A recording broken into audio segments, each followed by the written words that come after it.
అందరికీ మీ గంటి ఉష నమస్కారం. నా శ్రేయోభిలాషులకి, మిత్రులకి, సబ్స్క్రైబర్స్కి, నన్ను ప్రోత్సహిస్తున్న మీ అందరికీ కూడా నా కృతజ్ఞతాభివందనాలు. సరే, ఈ మధ్యన నన్ను ఒక అభిమాని అడిగారు,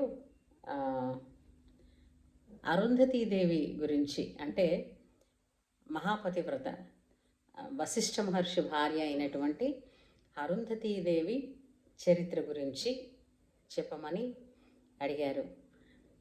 నాకు అంత తెలిసినంత పండితురాల్ని నేను కాకపోయినప్పటికీ కూడా ఆ మహాసాధ్వి గురించి చిన్నప్పుడు కొన్ని పుస్తకాలలో చదివినవి, కొన్ని పెద్దల దగ్గర విన్నవి, అవి రెండూ కలిపి రంగరించి నేను చెప్పే ప్రయత్నం చేస్తాను.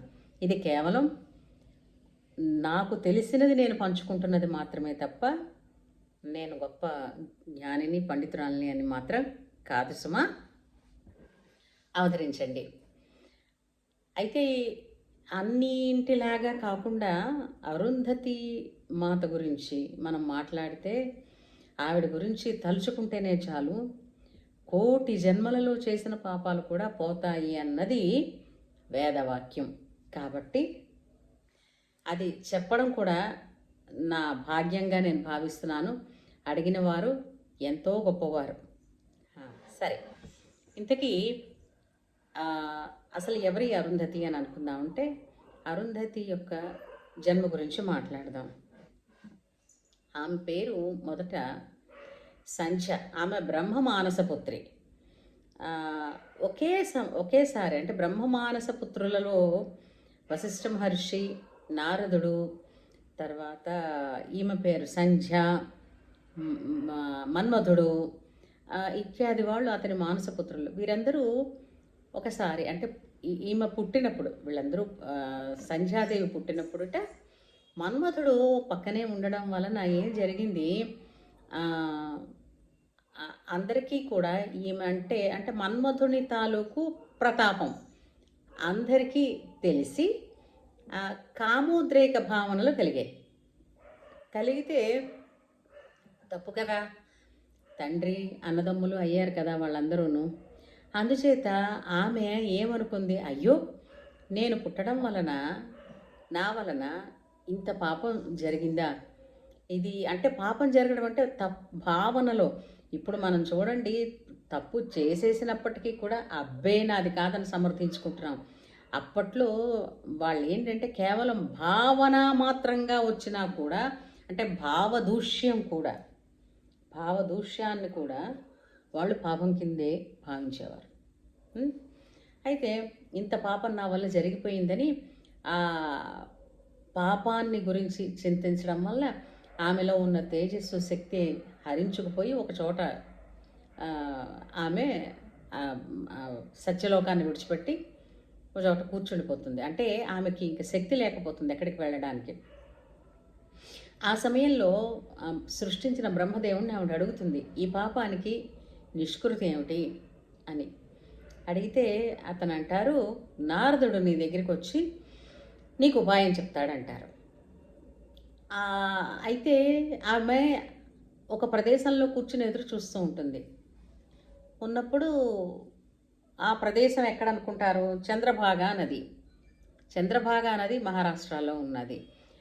భక్త తుకారం సినిమా చూసిన వాళ్ళకి తెలుస్తుంది. చంద్రభాగా నది తీరంలో పండరీ నాథుడి గురించి అతను మహాభక్తుడు తుకారం.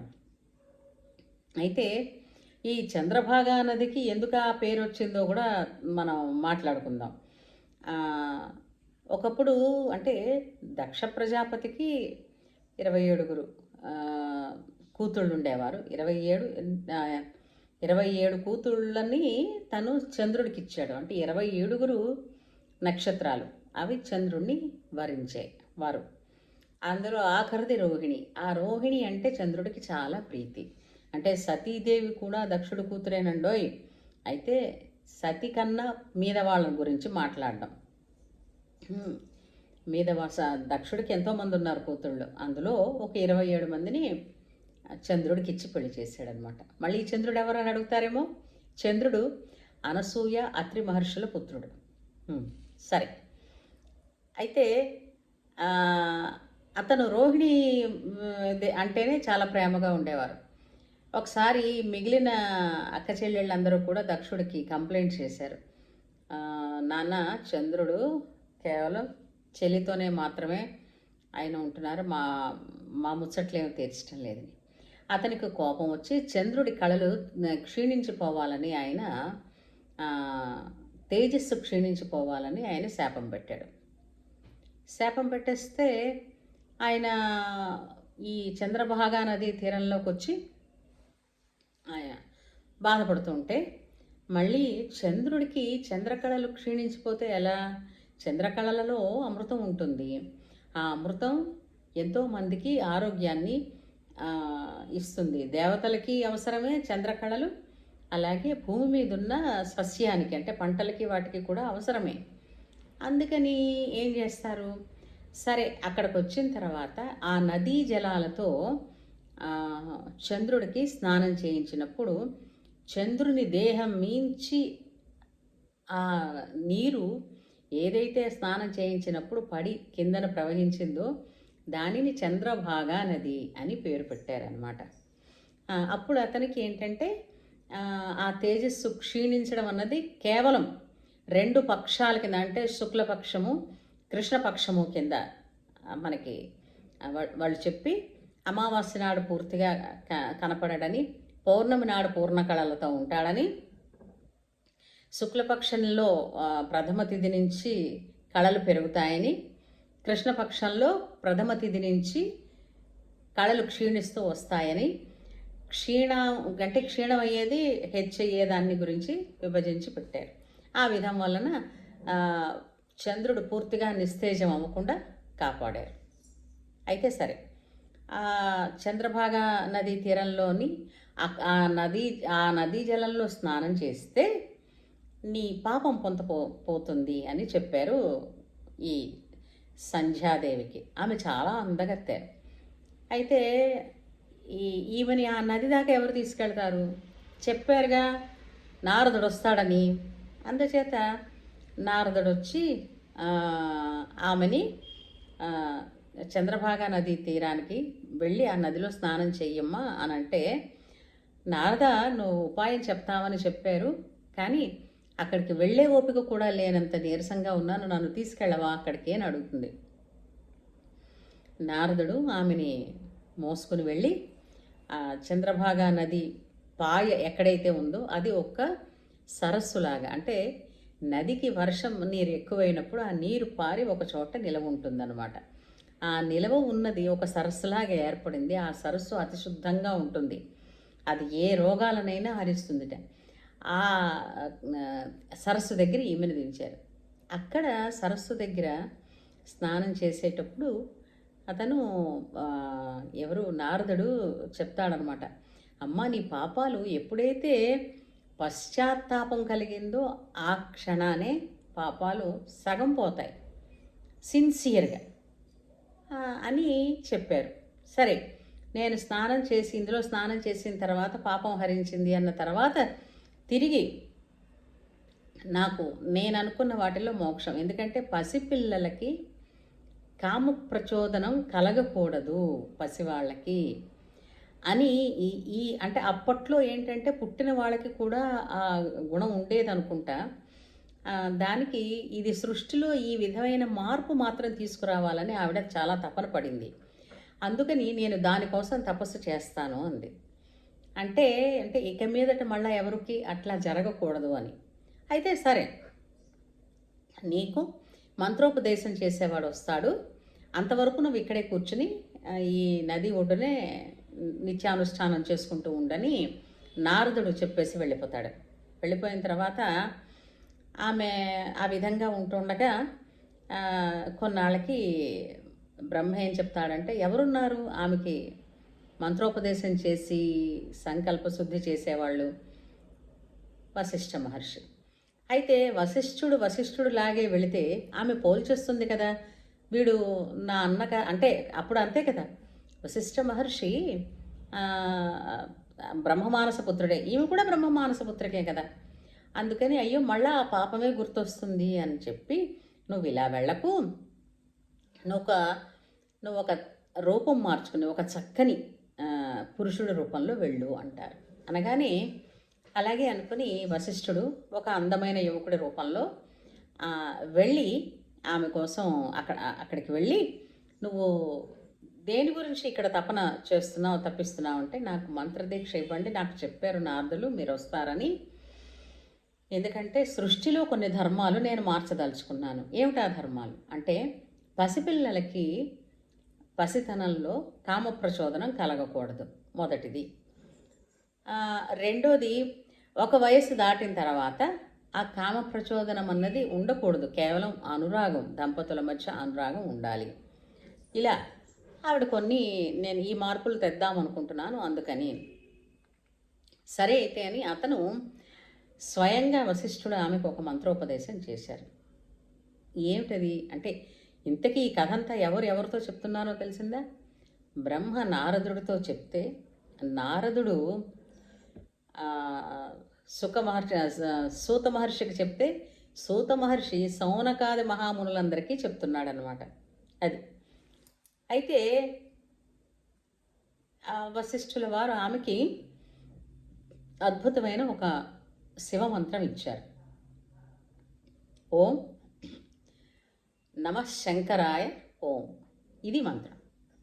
ఆ మంత్రాన్ని ఆమె జపం చేస్తూ చేస్తూ చేస్తూ యుగాలు గడిచిపోయి ఆమె ఏ యుగంలో ఉందో తిరిగి మళ్ళీ ఆ యుగానికి వచ్చింది. అంత తపస్సు అయిపోయేసరికల్లా ఈశ్వరుడు ప్రత్యక్షమయ్యాడు.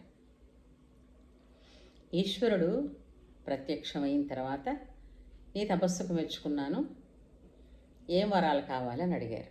అడిగితే ఆమె అన్నది, ఇదిగో ఇలా పసిపిల్లలకి పుట్టుకతోనే కామ ప్రచోదనం కలగకూడదు, వాళ్ళకి 4 అవస్థలు కావాలి. ఒక శైశవం అంటే చిన్నపిల్లలతనం, కౌమారం, యవ్వనం, జర అంటే యవ్వనంలో మాత్రమే ఉండాలి, జరకొచ్చేసరికల్లా ఈ కామ ప్రచోదనాలు ఉండకూడదు అని తనతో చెప్పింది. అదైన తర్వాత, ఇంతకీ నేను పుట్టగానే ఒక విధమైనటువంటి పాపం జరిగింది కదా, అది ఎందుకు జరిగిందో సమాధానం తెలుసుకోదలుచుకున్నానని నిలదీసి అడిగింది. ఏంటది అంటే, ఆమె పుట్టగానే బ్రహ్మే అంటే సాక్షాత్తు కన్న తండ్రే ఆమె మీద మోహపడ్డాడు. అది అనగానే ఆమె ఒకసారి ఈశ్వరుడు నవ్వి చెప్తాడు, కొన్ని జన్మల క్రితం నువ్వు నా గురించి మహాతపస్సు చేశావు, నేను నీకు ఒక గురువు రూపంలో ప్రత్యక్షమయ్యాను. ప్రత్యక్షం అయిన తర్వాత నీ కావలసిన వరాలు ఇచ్చి సమాధానం చెప్పి, నువ్వు నేను చెప్పిన పని చేస్తావా అని అడిగాను, నువ్వు చేస్తానన్నావు, మీరు గురువుతో సమానం చేస్తానన్నావు. అయితే వచ్చి నన్ను గట్టిగా కౌగిలించుకో అని నేను అన్నాను. నీవు నన్ను కౌగిలించుకోగానే నువ్వు చేసిన మహామంత్రం కొన్ని యుగాలుగా జరిగిందిగా, నేను శివరూపుణ్ణి అయిపోతాను, నువ్వు నాలో ఐక్యమైపోతావు, నిన్ను తీసుకెళ్ళిపోదావు నాతో పాటు అని అనుకున్నాను. కానీ నువ్వేంటి అనుకున్నావు? గురువు చెప్పారు అని అంటే ఇతను వేరు, నువ్వేం గురువువి నన్ను ఆలింగనం చేసుకోమంటున్నావు అని నువ్వు శంకించావు. దాని ఫలమే ఈ రోజున, అంటే గురువు తండ్రితోనే సమానం కదా, నువ్వు శంకించడం వలన నీకు ఇది జరిగింది, అంతకుమించి వేరే ఏం కాదమ్మా అని చెప్పి నీకు ఆవరం కూడా ఇస్తున్నానని చెప్తారు. సరే, మరి నా భవిష్యత్తు ఏమిటని అడుగుతుంది ఆవిడ. అంటే అప్పుడు చెప్తాడు ఆయన, ఒక వరం నీకు ఇస్తున్నాను, నీకు మేధాతిథి అని, దీనికి చంద్రభాగా నదికి దక్షిణ భాగంలో ఒక మహారాజు అతను ఒక తపస్సు చేస్తున్నాడు, యజ్ఞం చేస్తున్నాడు. ఆయన చాలా ఉత్తముడు. ఆ యజ్ఞకుండంలో నువ్వు వెళ్ళి పడిపో. ఎందుకని? ఈ దేహాన్ని విడిచిపెట్టడం అవుతుంది, కాకపోతే నీవు అదృశ్య రూపంలో ఉంటావు, ఎవ్వరికీ కనపడవు. నువ్వు వెళ్ళిపోయి అందులో పడిపోయినప్పుడు ఏంటవుతుంది? నీ దేహం సంధ్యారూపం కింద మారిపోతుంది, అంటే సంధ్యా వేళ కింద అయిపోతుంది. నీ యొక్క ప్రాణం మరొక పిల్లగా, మరొక పాపగా మారి మేధాతిథికి కుమార్తె అవుతావు.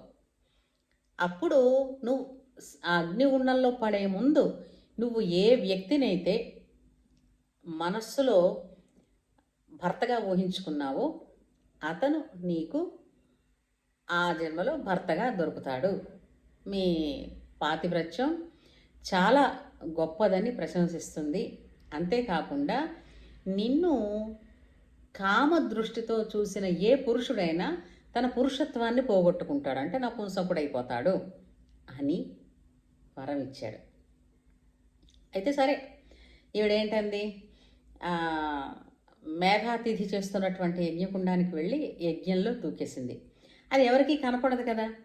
కానీ ఈమె పడిన వెంటనే ఈమె దేహం పడిన వెంటనే ఆ జ్వాలలోంచి సుగంధ పరిమళాలు అక్కడ అందరికీ వచ్చాయట.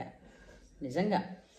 సో ఏమిటి విచిత్రమైన పరిమళం, ఇంత అద్భుతమైన పరిమళం వస్తోంది అనుకున్నారట. ఈ లోపల ఆమె సంధ్యా రూపం కింద మారిపోయిందంటే ప్రాత సంధ్యా సమయాలు ఉంటాయి కదా, ఆ సమయం కింద మారిపోయింది. ఆమె దేహం వెళ్ళిపోయింది. ఆమె ప్రాణం ఒక చిన్న పాప కింద యజ్ఞ కుండంలో ఉన్నది. ఉండేసరికల్లా వెంటనే ఆ మేధాతిథి ఆ పిల్లని ఆ హోమగుండం నుంచి అందుకున్నాడు. ఆ చక్కటి పిల్లని ఒళ్ళో పెట్టుకున్నాడు. ఒళ్ళో పెట్టుకోగానే అతనికి ఆకాశవాణి చెప్తుంది, ఈమె నీ కూతురు, ఈమెకి నువ్వే వివాహం చేస్తావు అని చెప్తుందనమాట. యజ్ఞగుండంలోంచి పుట్టిన పిల్ల కాబట్టి ఆమెని మరింత అయోనిజ కదా, మరింత ప్రేమగా అతను పెంచుకుంటున్నప్పుడు ఆమెకు భర్తనెవరిని చూడాలి. ఆమె యజ్ఞగుండంలో పడిపోతున్నప్పుడు ఎవరిని అయితే ఊహించుకుంటుందో అతనే భర్తగా దొరుకుతారన్నారు. ఆమెకు ఎవరు కనిపించారు? ఆమెకు మంత్రోపదేశం చేసినటువంటి వశిష్ఠుడు అందమైన రూపంలో వచ్చాడు కదా, అందమైన యువకుడు రూపంలో వచ్చాడు కదా. ఆ కుర్రవాడు ఎంత బాగున్నాడో, ఎంత అందంగా ఉన్నాడో, ఎంత ప్రశాంతంగా ఉన్నాడో, నాకు అతడే భర్త కావాలి అనుకుంటే ఆమె దూకేసింది. అందువలన తిరిగి వశిష్ఠ మహర్షి వచ్చి ఈమెను ఎవరు మేధాతిథి కూతురైనటువంటి ఈ అరుంధతిని అతను చేపట్టాడు. వాళ్ళిద్దరి దాంపత్యం లోక ప్రసిద్ధమైనది, ప్రతి దంపతులకి ఆదర్శమైనది. అయితే మనకి ప్రతి వివాహ క్రతువులోనూ కూడా చివరి ఘట్టమే అరుంధతి నక్షత్రాన్ని చూపించడం. అరుంధతి నక్షత్రాన్ని చూపించడంలో ఉన్నటువంటి మర్మం ఏంటంటే ఆమె ఎంతటి నిర్మలమైన మనస్సుతో పతిని అనురాగంతో సేవించడం. అంటే దాంపత్యంలో ఒక విధమైనటువంటి శుద్ధమైనటువంటి భావనలు ఉండాలని, అదే పాతివ్రత్యాన్ని రక్షించే కవచం అవుతుందని అందుకు అరుంధతి నక్షత్రాన్ని చూపిస్తారు. అలాగే ఒకప్పుడు ఎవరది మన సప్తర్షుల భార్యలని కోరుకున్నాడు ఇంద్రుడు.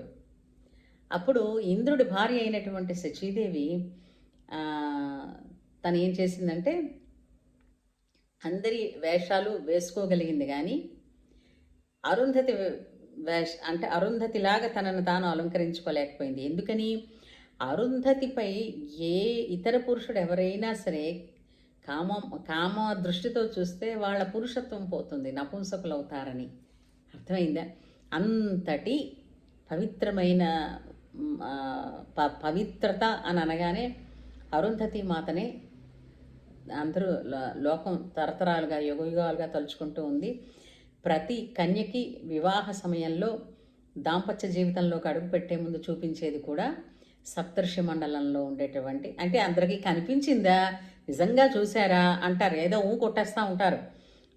సాధారణంగా అది ఎట్లా కనపడుతుందంటే క్వశ్చన్ మార్క్ లాగా ఉంటాయి. కొంచెం చిన్నపిల్లవాడు క్వశ్చన్ రాస్తే చూడండి, కొంచెం వెంబగా ఇలా అట్లా రాస్తాడు, అలా ఓ క్వశ్చన్ మార్క్ కిందలాగా కిందన ఉండేటువంటి చిన్న చుక్క లాంటిది అరుంధతి నక్షత్రం. ఇంతకీ అసలు నక్షత్రాలు చూడడం ఏంటండి అంటారా? రాత్రిపూట నక్షత్రాలను చూడడం వలన కంటికి ఉండేటువంటి తేజస్సు, శక్తి కూడా పెరుగుతుంది. ఇది సైన్స్. ఎందుకంటే మనకి ప్రతిదీ కూడా సైన్స్తోనే మళ్ళీ మనం ముడివేసుకుని చూస్తేనే కానీ బుర్రకి ఎక్కించుకోం కదా. ఇది సంక్షిప్తంగా అరుంధతీదేవి చరిత్ర. ఇది అడిగిన వాళ్ళకి నిజంగా నా భాగ్యం. వాళ్ళు అడిగినందువలన నేను ఈ పాటి తిరిగి తెలుసుకుని నాకు తెలిసింది నేను చెప్పగలిగాను. అయితే అరుంధతి పుత్రులు 100 మంది, వశిష్ఠుడికి అరుంధతికి పుట్టిన పుత్రులు, వాళ్ళని విశ్వామిత్రుడు సంహరించాడు అని చెప్పి మనకి రామాయణంలో త్రేతాయుగంలో ఉంది. అంతేకాకుండా ఆమెకు కొడుకులు శక్తి శక్తి మహర్షి కూడా ఆమె కొడుకే. అంటే శక్తికి తల్లి పరాశర మహర్షికి ఆమె అమ్మమ్మ అయిందా. ఈ పరాశరుడి కొడుకు ఎవరు? వ్యాసుడు. వ్యాసుడికి ఆమె తాతమ్మ. అంచేత ఆ వ్యాసుడే భారతాన్ని రాసినది. భారతంలోని అసలైన క్యారెక్టర్స్ అయిన విదురుడు, ధృతరాష్ట్రుడు పాండురాజులకి తండ్రి కూడా కదా. అందుచేత అరుంధతి చరిత్ర తెలుసుకున్నందుకు, ఆమె నామాన్ని స్మరించినందుకు, ఈ విన్న వాళ్ళకి చెప్పించబడిన నాకు లోకాలన్నిటికీ కూడా సుఖినో భవంతు. శాంతి.